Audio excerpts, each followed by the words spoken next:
All right. Welcome, everyone, to another episode of Working People, a podcast about the lives, jobs, dreams, and struggles of the working class today.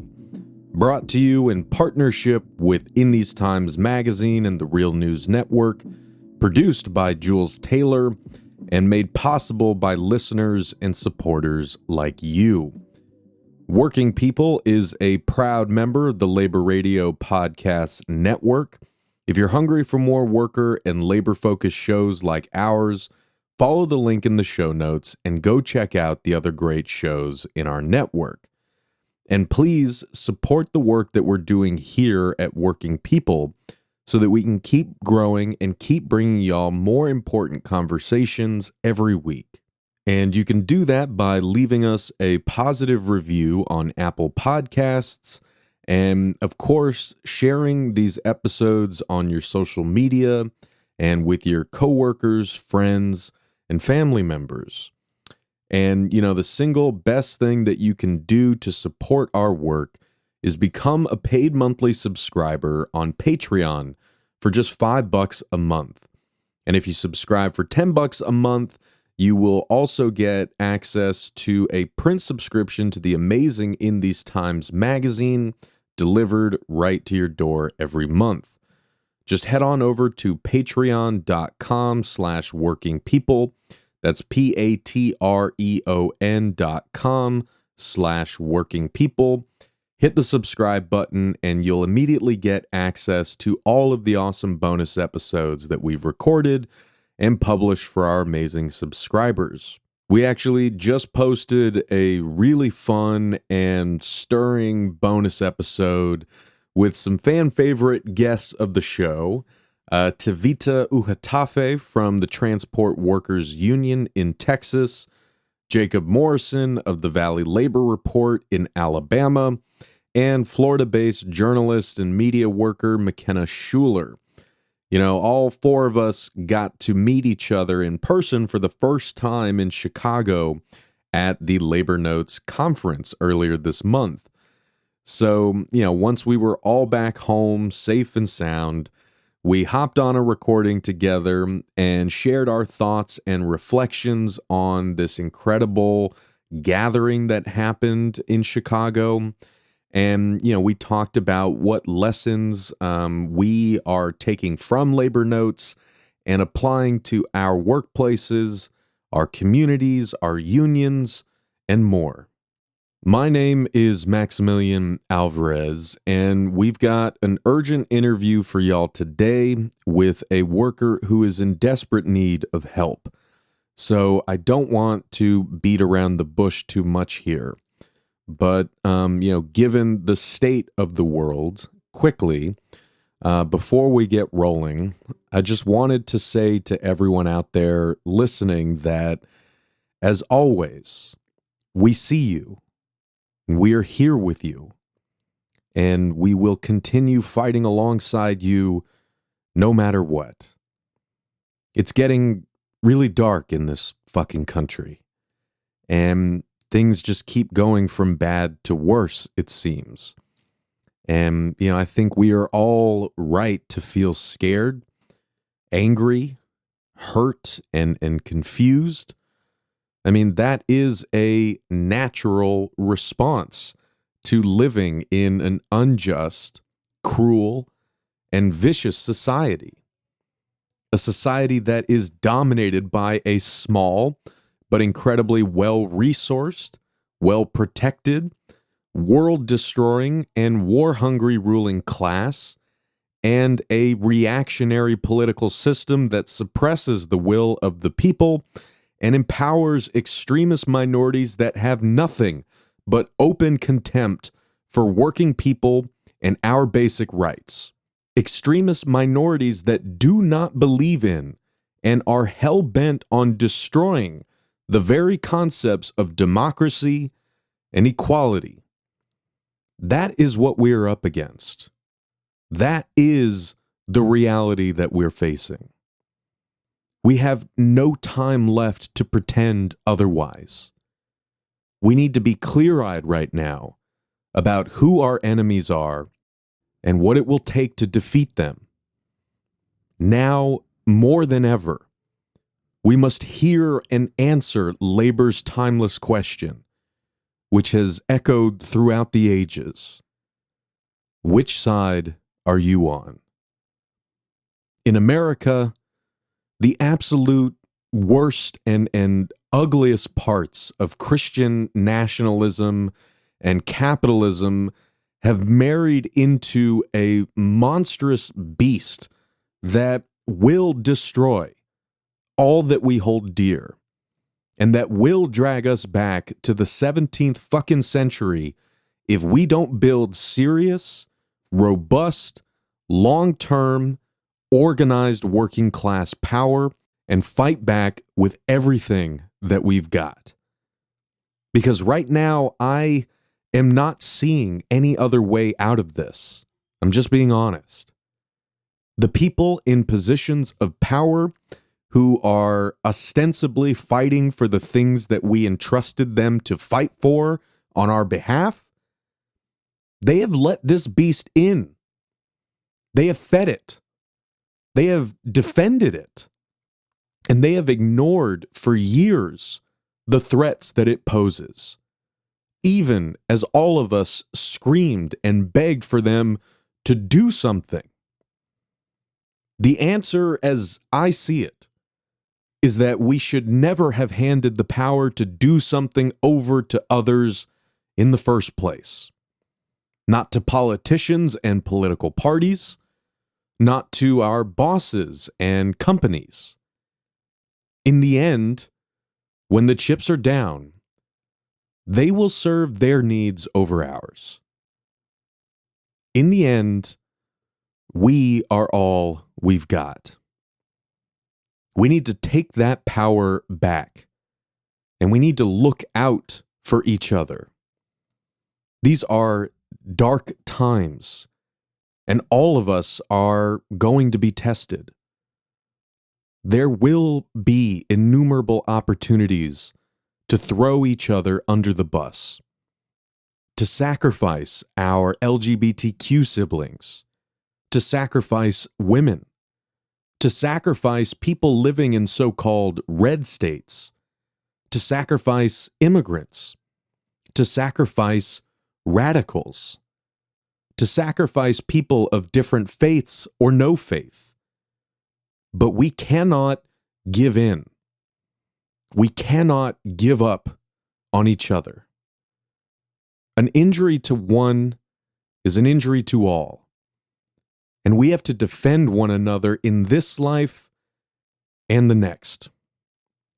If the history of labor struggle has taught us anything, it's that the single greatest tool used to break working people, the way that the bosses and the bastards always win, is divide and conquer. Don't let that happen now. Don't take the bait. Don't let them win. And speaking of bosses and bastards, today we've got yet another example of the lows that Jeff Bezos and Amazon will stoop to when it comes to their workers. As you guys know, the Amazon labor union victory on Staten Island was historic.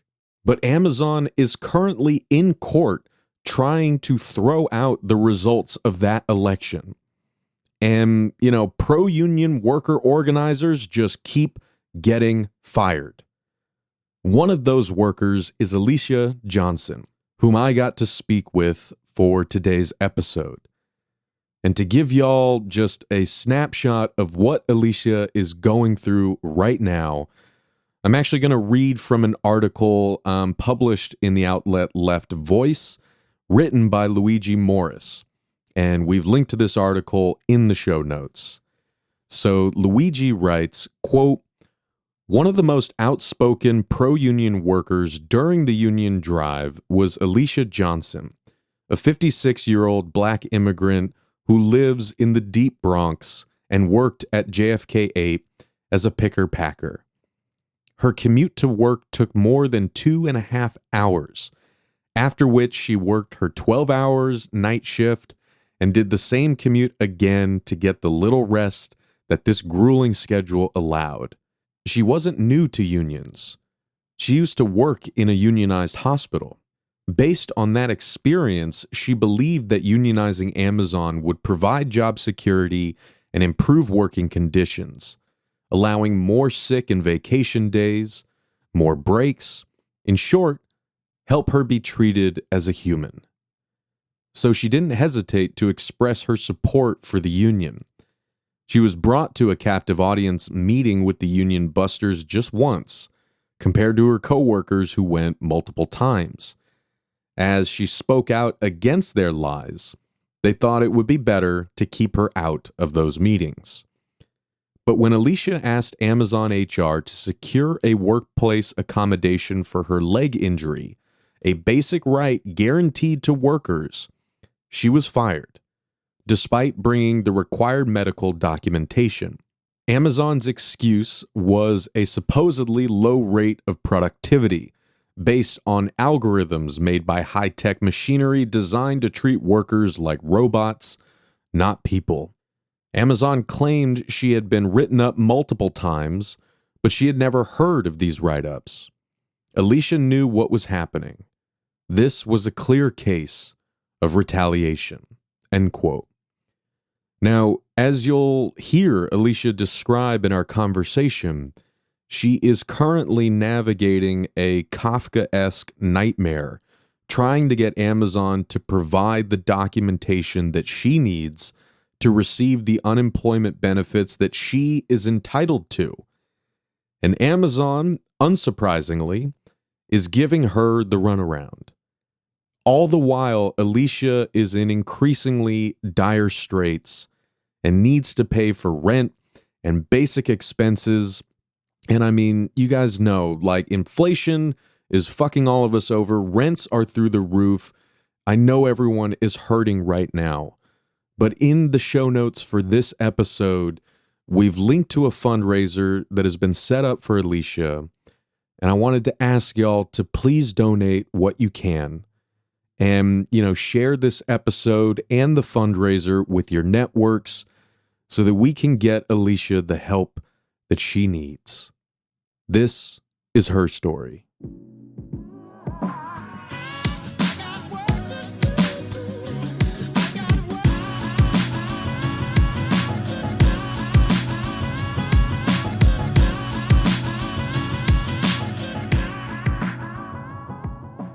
Good afternoon, everyone. My name is Alicia Johnson. I was hired as associate at Amazon in Staten Island in 11th of November 2021, and I've been working there from ever since. And from I've been working there, I noticed a lot of chaos, BS going on, which we were like saying, this is not right. So employees shouldn't be working like this. The environment is not safe. The bathroom is really far to walk to.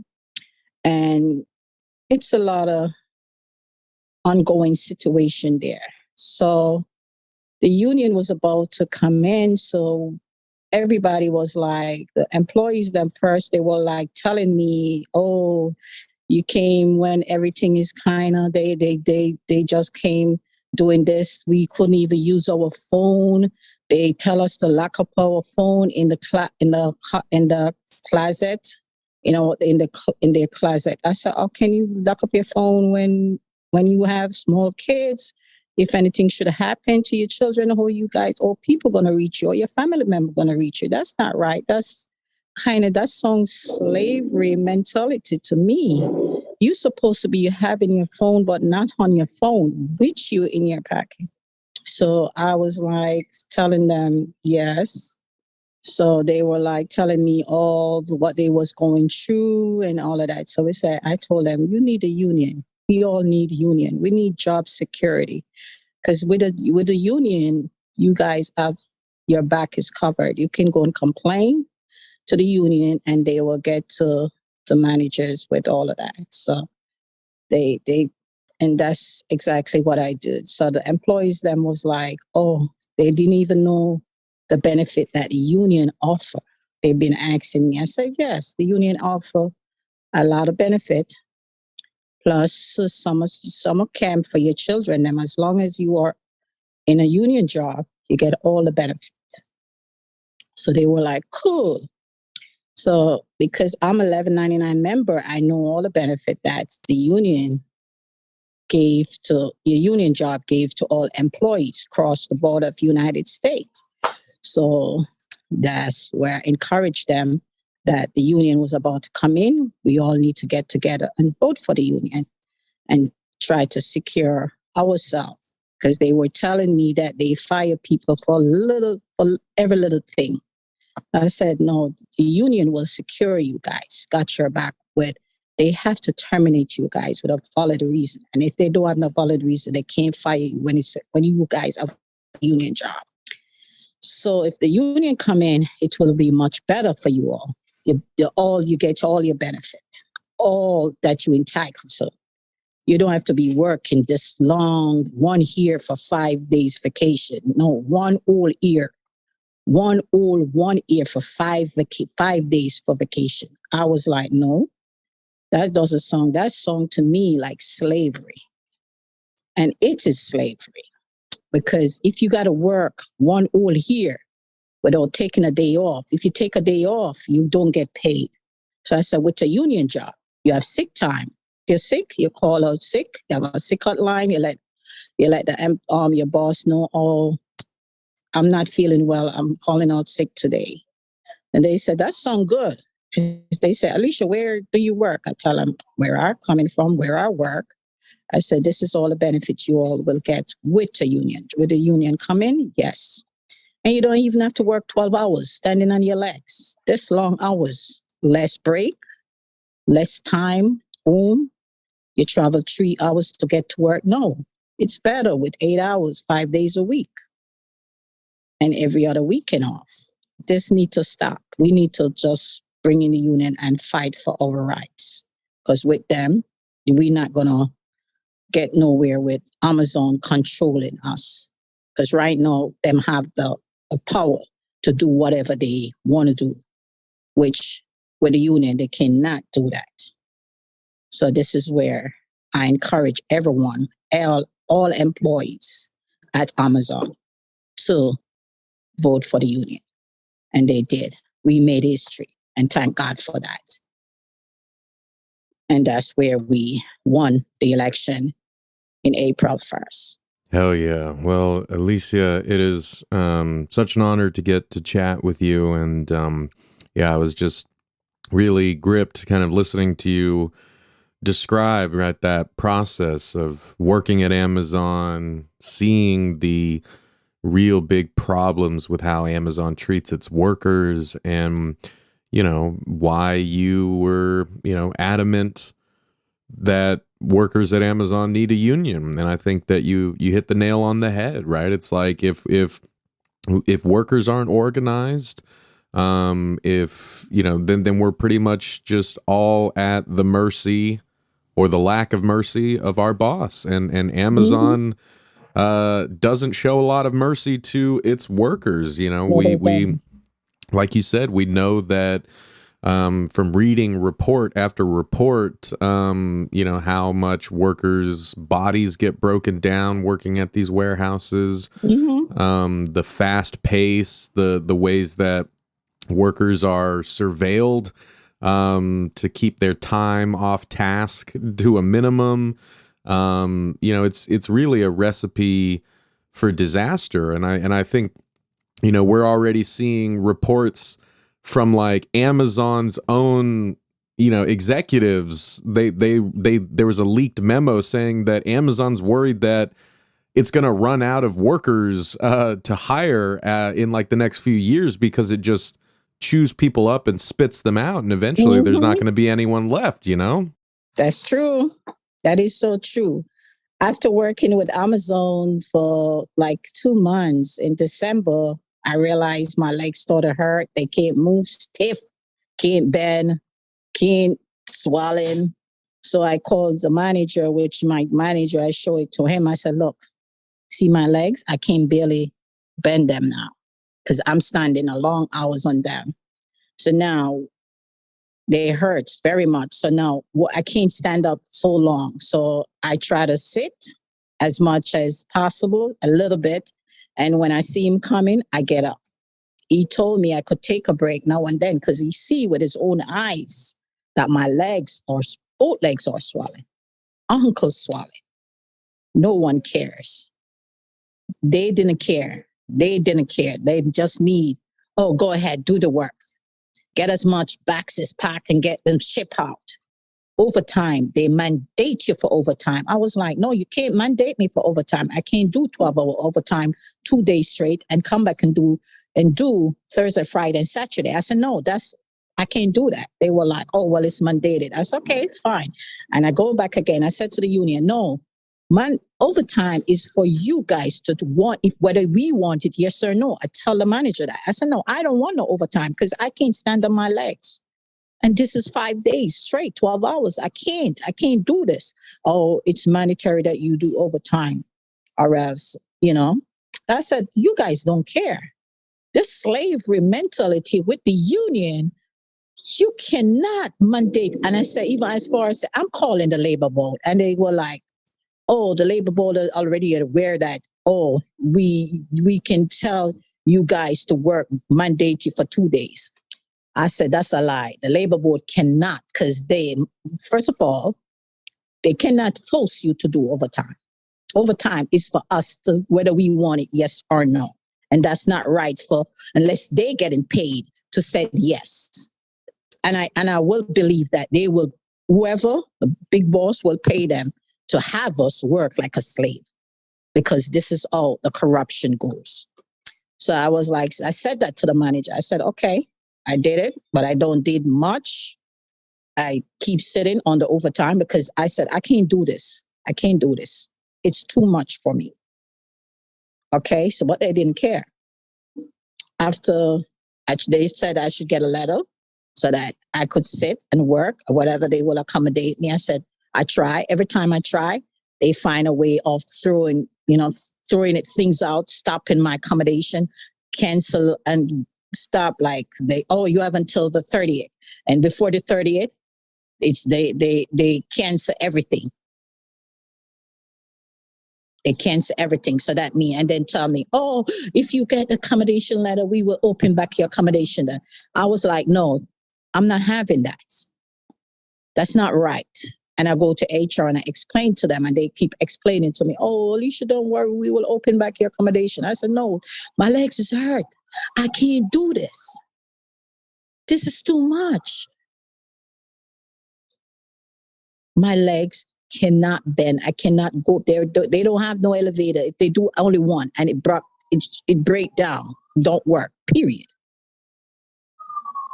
The workers, not only me, there's a lot more workers having the same problem like I do, but they are afraid of speaking out because they don't want to get fired. They don't want to be retaliated against. So they keep their mouth shut and put up with the crap and put up with the pain and the agony and the insecurity and whatever they throw at them because they need their paycheck, which is not right. And I said to them, no, we shouldn't be going through all of this if we have a union. We wouldn't be going through this. They control now, but they will not control with the union. So let's vote for the union. They're going to have reason to terminate you. They can fire you now with no valid reason. And there is nothing we can do. With the union, we are secure. With job are secure. They have to fire us with the union with a valid reason. Why are you terminated? Why they terminate you? They have to come up with some valid reason and proof of evidence too. That's right. And, I want to kind of come back to that moment, right? When you were, fighting with HR to get the accommodation you needed to do your work without having to stand 12 hours a day. So I want us to return to that, but I guess to give listeners a fuller picture here, I was wondering if we could take a step back for a second and sort of talk through your path to working at Amazon?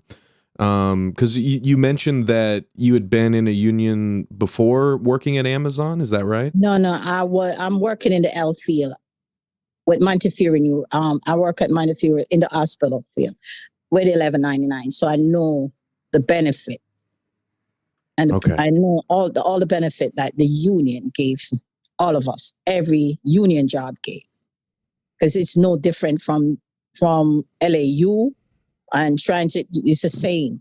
You understand what I'm saying? Right. And so I guess before you came to work at Amazon, I guess can you talk us through what you were doing, I guess, before the COVID-19 pandemic, and how you, like, what the path was for you to end up working at the Amazon facility on Staten Island? Well, actually, I was working with Montefiore, and there is some discussion with another supervisor, which I didn't like, and they, in order for me to, they pushed me out, which we still waiting for administration hearing. So because of the corona came in now, they request that we all take vaccines. So before that happened, they are already out. So I'm still waiting for registration hearing with my 1199, which will be soon come up anyway, because they cannot do what they do, which 1199, and I call the human rights for my rights. I file a petition against employer, and they do human rights doing an investigation, and they see where it was unfair what they did to me. So they get in touch with the union, and the union were like, yes, we already know, we did all that investigation. It's because of the corona and place was shut down. We know she needs to have a hearing. Her voice should be here. So this is where I'm waiting for registration hearing right now, because true of the corona, everywhere was closed down. So everything pushed back in 2020. So I'm waiting for that. Gotcha. And I guess what had you been doing for work before that? I was a unit clerk. It's like you register patient, come on the unit, you register them and make their wristband and get their file ready for the nurse and doctors to see them. So you prepare their file for nurses and doctors. So in the system, in a computer system. And how long had you been doing that work? 14 years. 14 years. 13 and a half. Yeah. Man. And I guess, what was it like for you when this whole crazy pandemic hit? Like, I can only imagine what you and your coworkers were thinking. A lot of them kind of after the corona, it was like a lot of them kind of leave because of the corona. They don't want to work in the hospital. Some of them leave. The nurses, long-time nurses, they retire. Some of them retired. Some of them leave, or some of them move to different state, while few is still there. Man, it's crazy too, because, I guess we've been living with this madness for 2.5 years now, and so it's easy to forget, what it was like when it first started happening, and how much things have changed since then. Yes. That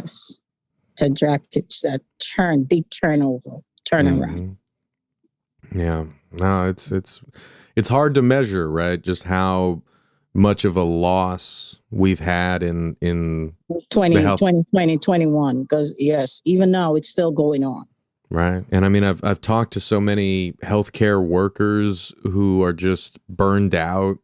People, like you said, who've retired or left for other professions. And even the corona, people were still working even through 2020.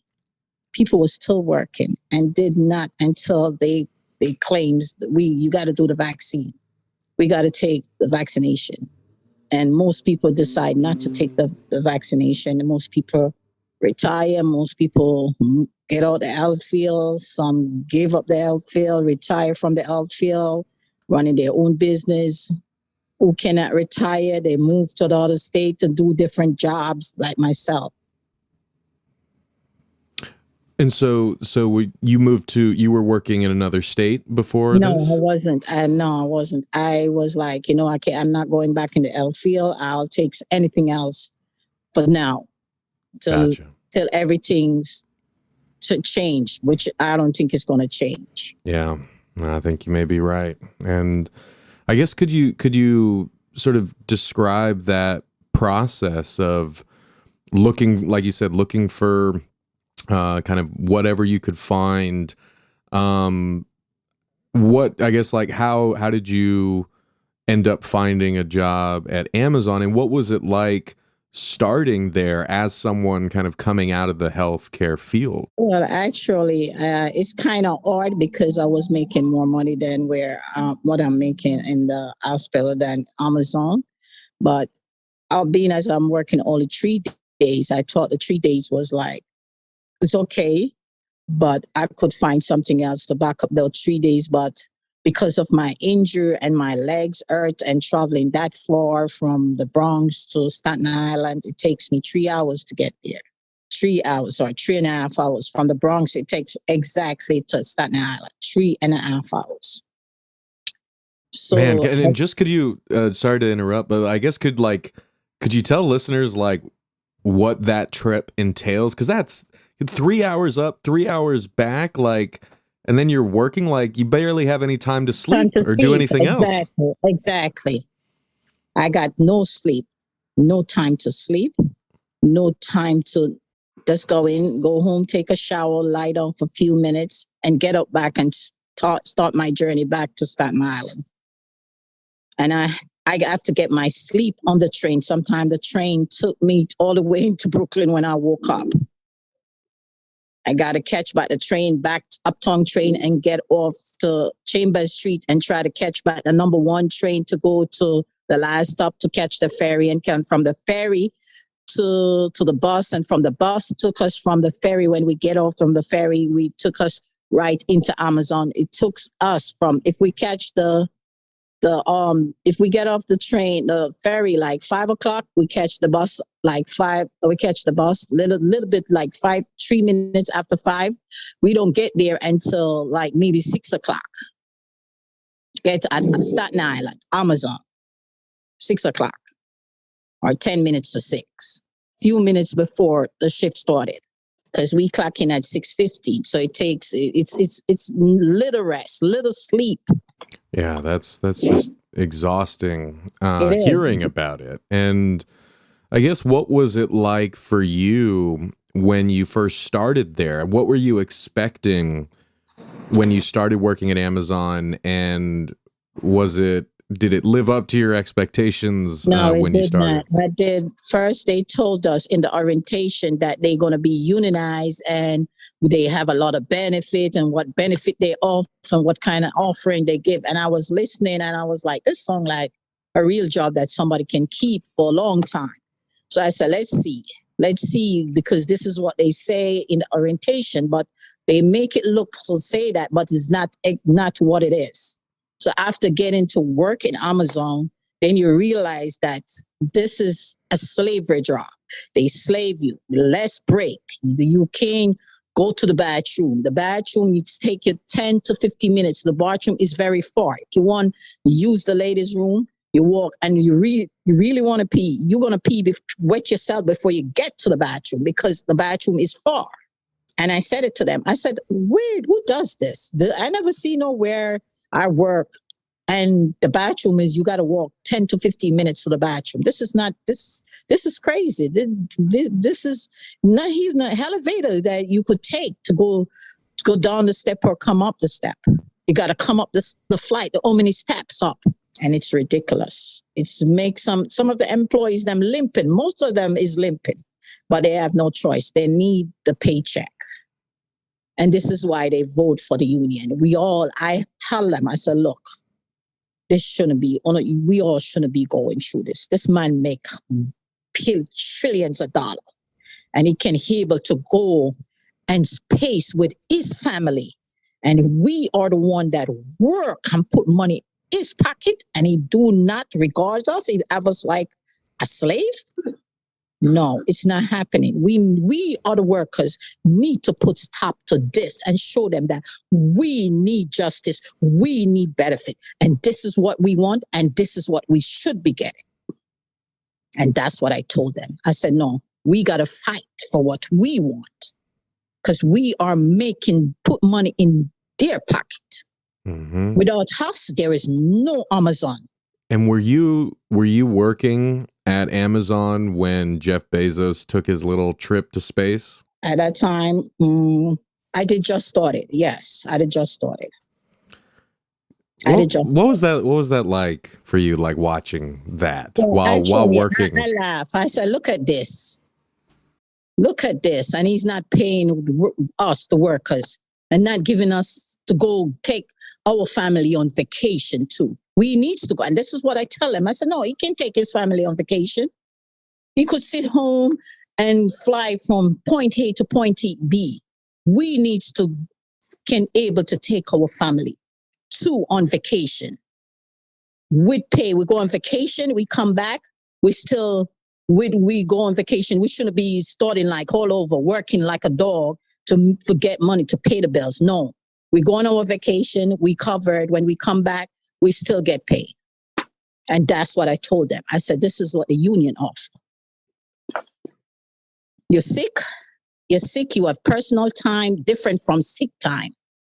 They have a time that they call what they call unpaid time.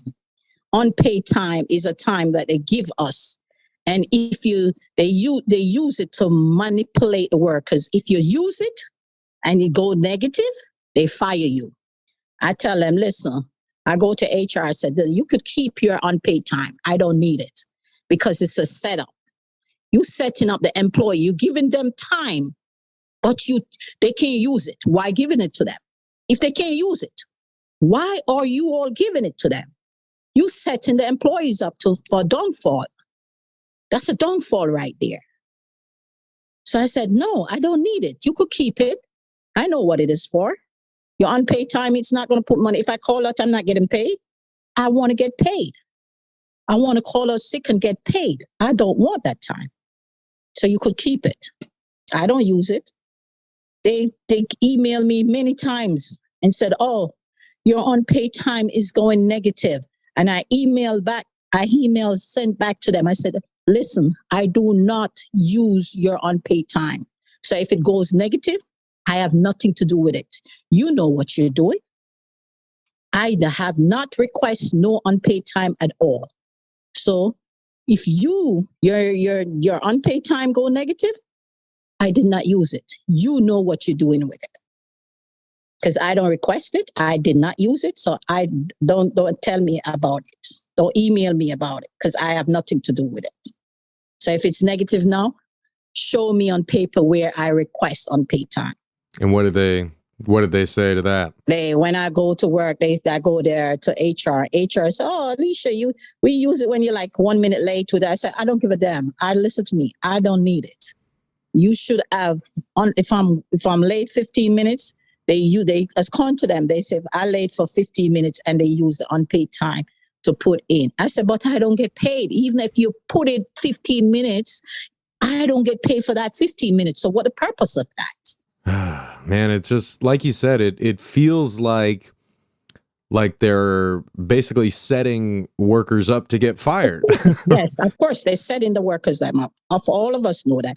I said it to them and they know that. I said, listen, this unpaid time. Okay, workers come in after working 12 hours. They work yesterday. They come in the next day. Oh, they call this a time where they call on volunteer time. Who wants to go home? VTO, that's volunteer to go home. VTO, volunteer time to go home. You don't get paid. I said to them, don't come to me with that.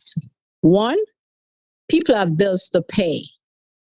You know, why you think people come to work and get paid? So why would I spend 3.5 hours coming here and take volunteer time to go home? Come on now. Isn't that real? Come on now. You think I'm going to take my volunteer time, come spend 3 hours, come here, 3.5 hours to come here and come here at 8 o'clock and go home at 8 o'clock on volunteer time? Come on, and stop it. I tell them, no. Nobody wants that. Go to hell with that. Volunteer time, you volunteer to go home. The young kids, them do take it because they live with their parents and mommy will pay the bills. Mommy is paying the bills. You understand what I'm saying? Mm-hmm. But I cannot, people cannot do it because you got mortgage, you got rent, you got all kinds. Your kids them goes to college, you still got college tuition paid, back money and all of that. They don't care because I sent my kids them to college and I still paying for my children and colleges, students loan. Man. Yeah, it's just, I mean, it's incredible that you've, worked your butt off your whole life to send your kids to college and, keep a roof over your head. And still, like you said, they try to, take everything they possibly can. I mean, right now we're living through this crisis of rents skyrocketing. Yes, you find more homeless people right now more than anything else. Now, can I speak about my unemployment? After they terminate me, talking about my production, which is not true. When they terminate, and this was related to the pain that you were feeling in your leg, right? Like right. They still terminate me even with my legs swollen. They know my legs are swollen. We spoke about that the week before. I told them, listen, I'm getting my accommodation letter next week. My doctor is about to give it to me. I just need to go there and pick it up. And I was terminated. Like the Thursday, I'm supposed to work the Thursday. The Saturday, I go to work. The Saturday, May 7th at 11:50. They call me. When I go to HR, that's the time they terminate me. I was like, oh yeah, you terminate me for nothing. Oh, you retaliated. You all harasses me and now you retaliate and intimidate me. This is ridiculous. That's what I said to the HR guy. I said, you harasses me and you intimidate me and no, you do, and you retaliate against because I tell the workers them to vote for the union. No, it's not about my work performance because I got it right here and you don't even want to see it. It's not about my work performance because I was doing good. So you making it look like that's a big lie. And I did tell him that if I'm taking a toll with 8 and 9 items and 11 items, how can you tell me that I'm down off the bottom? I'm the one and I'm one of them that down the bottom. And people that really don't do no work is still working right now as Amazon. So that's a big lie. That's not true. So so you had been working there, like you were saying, it's this massive warehouse. You're on your feet. You have to go up these stairs. You got to walk 10 minutes, 15 minutes just to get to the bathroom. Mm-hmm. You told them about, the issues with your legs and that you were getting a note from your doctor. And then they just fired you and claimed. Actually, I did get a note from my doctor. My doctor write a note before that in let me tell you, I think it's in March. I still have the note in March. And he says, oh, I'm write a letter to who it may concern. And I am accommodating, you all accommodate Alicia Johnson to accommodate because of her leg injury, to accommodate her sitting. When I take it to HR tell me, oh, you got to call this number and this and that. And they give me the all 9 run around. I think I have that letter.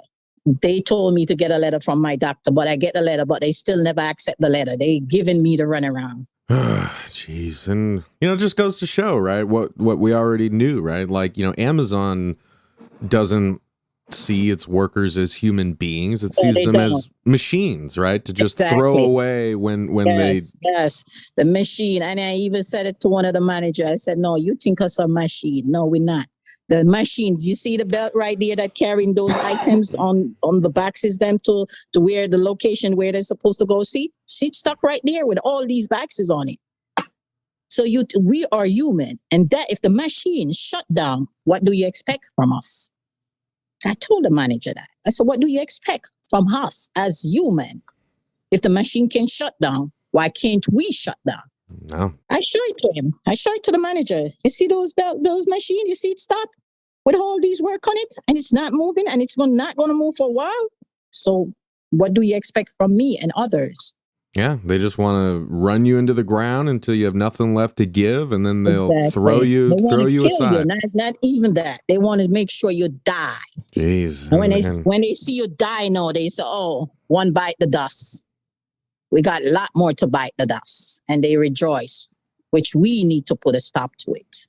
Well, and I guess for folks listening to this, right? I mean, that's not hyperbole. Like, we've heard stories of Amazon workers literally dying, like I would think it was in Bessemer, a number of workers had heart attacks on the floor.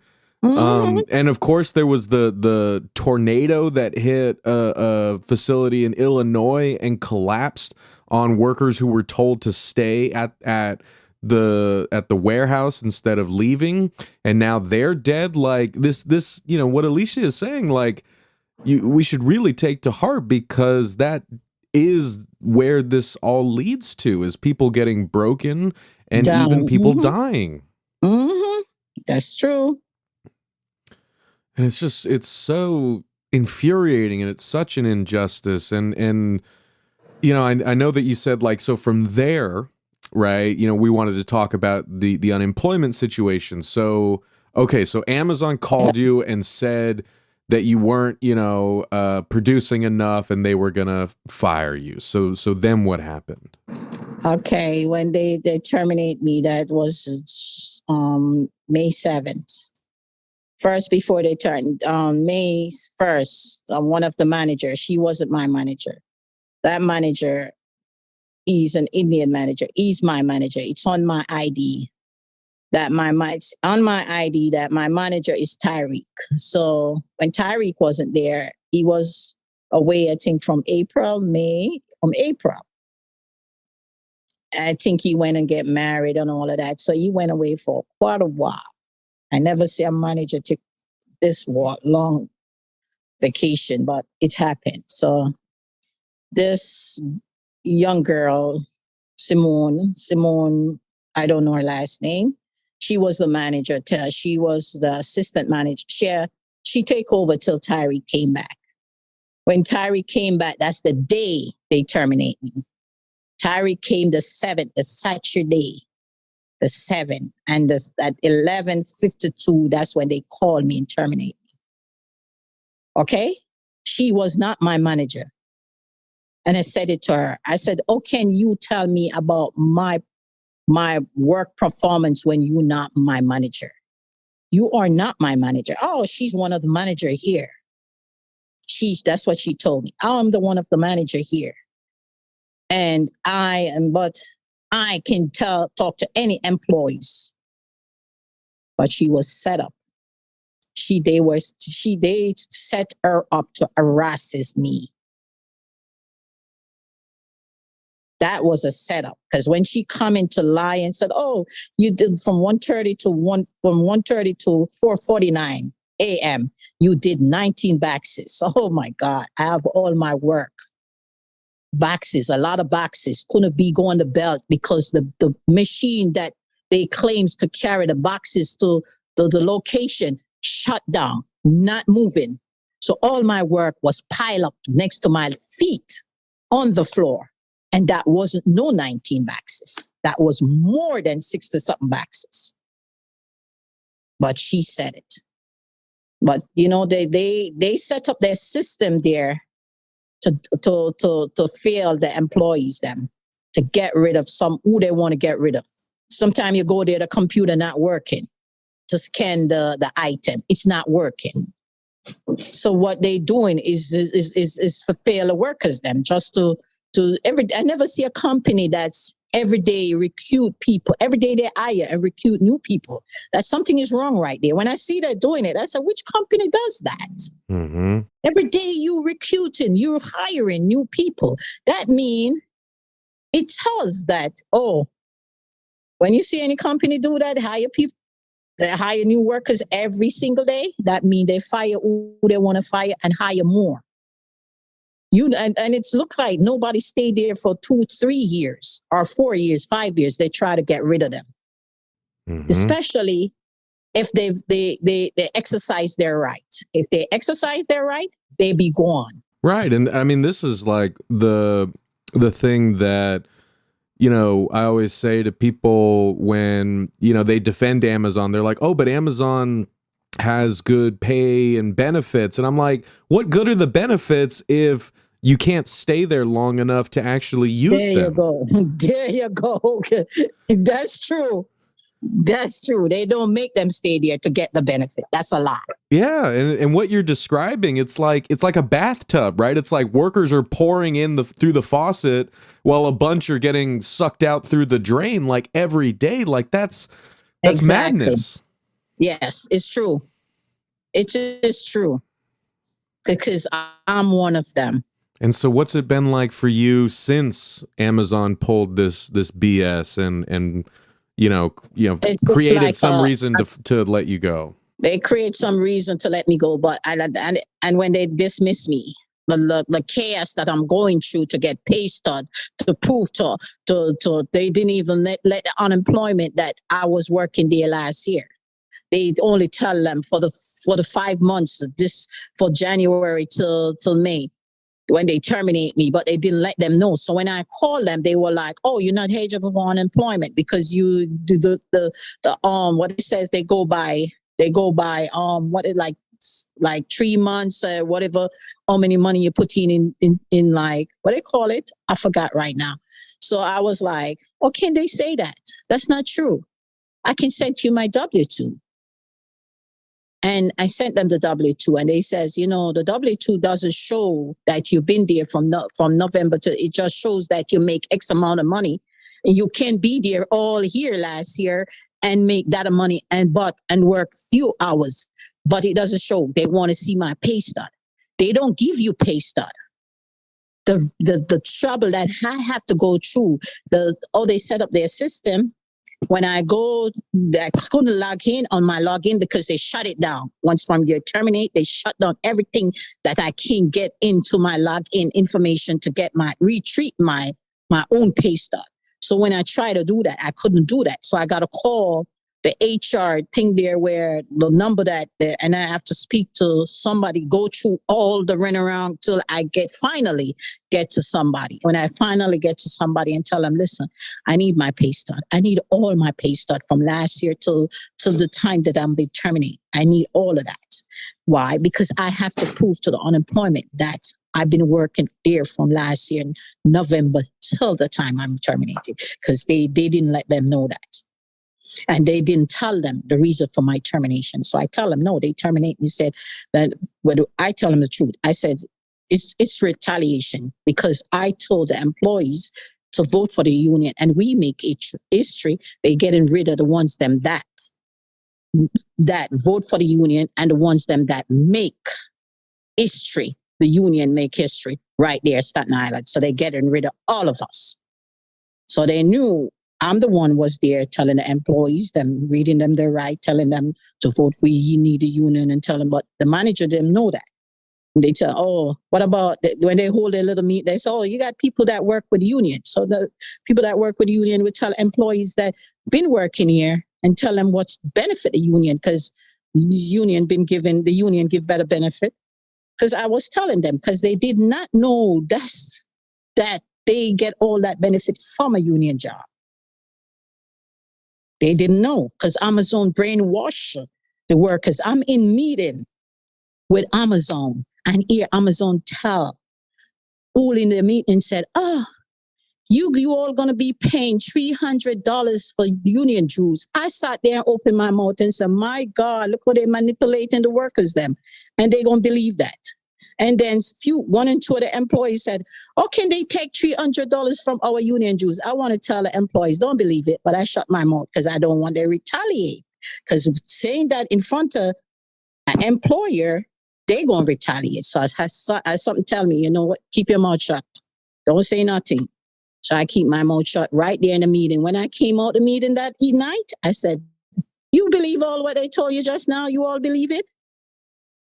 And they said, "Why you think we're not to believe?" I said, "No, because it's a lie. It's not true. Oh, you're gonna work $500 and something, and the union gonna take. They know how much you make, and the union gonna take $300. They think no, that's not true. They deceiving you guys. That's not true. No union job take $300 of your salary. That's a big lie." So they see this is the lie they tell the employees to go against the union and telling them, "Oh, vote no for the union." They deliberately tell us not to vote for the union. Every day they have meeting, every single day. Do not vote for the union. And like you said, like it's I get so, you can tell I can barely find the words because,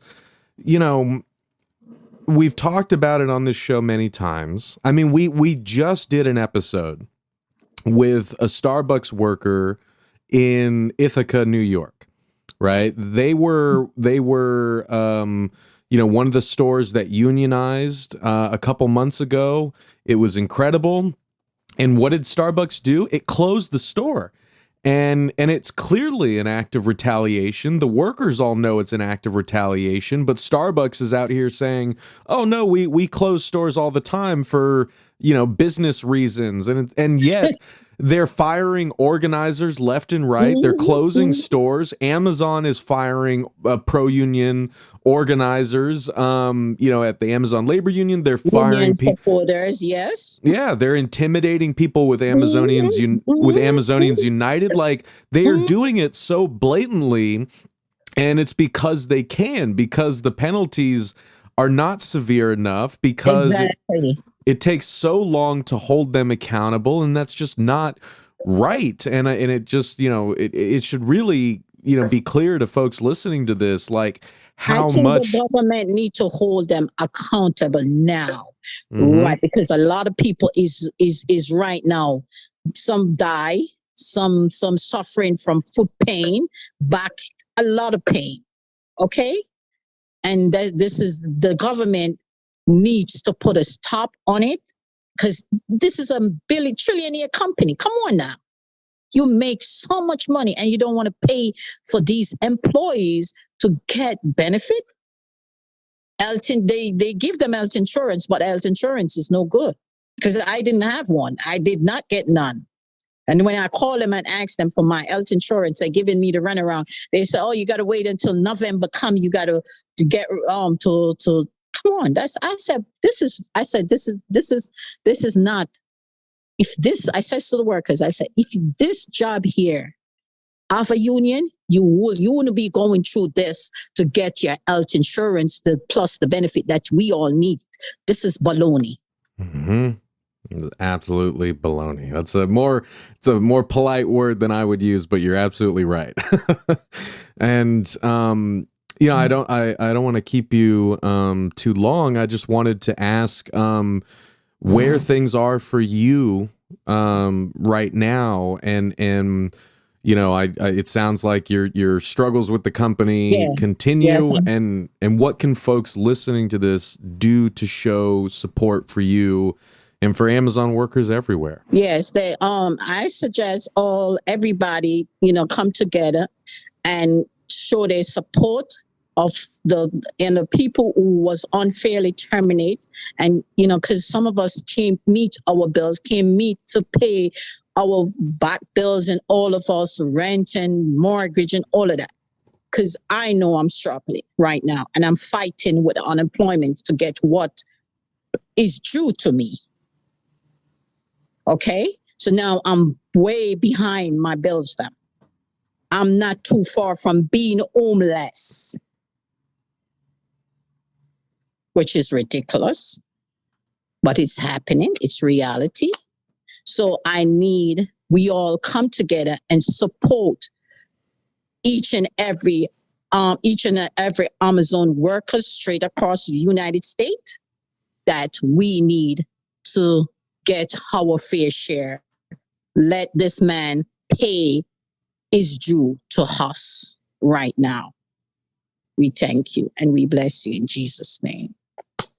There you go. I thought that was beautifully put, and we're gonna link to the GoFundMe in the notes of the show. I'm gonna plug it in the introduction to this episode. So, Alicia, thank you so much for doing this. I really appreciate it. No problem. Anytime. I appreciate that. Appreciate you too. Of course. I mean, we'll do everything we can to spread the word and to make sure people see the GoFundMe. You do not deserve this. This is just such an injustice. None of us deserve it. No, you're right. None of us that they did this to. None, not one.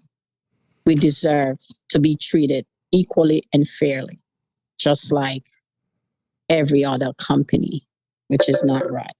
So the National Labor Board needs to step in, the government needs to step in, and they need to do something as soon as possible. Put stop to everything and do what is best for the employees that put in money in Jeff's pocket.